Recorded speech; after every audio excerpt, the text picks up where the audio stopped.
సుబ్రహ్మణ్య గారు, కొన్ని జ్వరాలు ఎన్ని మందులు వాడినా తగ్గకుండా తెగ ఇబ్బంది పెట్టేస్తూ ఉంటాయి. మరి అటువంటి జ్వరాల నివారణకు చక్కటి చిట్కా చెప్తారా అండి?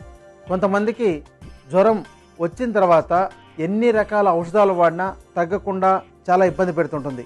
ఇలాంటి సమస్యతో బాధపడుతుండే వాళ్ళు పల్లేరు ఆకును తీసుకొని కొద్దిగా తుమ్మ చెట్టు యొక్క మొత్తం కాండాన్ని బాగా కాల్చి ఎర్రగా కాలిన తర్వాత ఆర్పి బొగ్గును తయారు చేసుకొని ఆ బొగ్గును తాజాగా తయారు చేసుకున్న తర్వాత ఈ యొక్క పల్లేరు ఆకు కలిపి బాగా నూరి మాతలు తయారు చేయాలి. ఈ మాతలను ఉదయం 2, మధ్యాహ్నం 2, సాయంత్రం 2, 3 పూటలు కనుక 3 రోజుల పాటు తీసుకుంటున్నట్లయితే ఎంతకు తగ్గని జ్వరం ఎలాంటిదైనా సరే తగ్గిపోతుంది.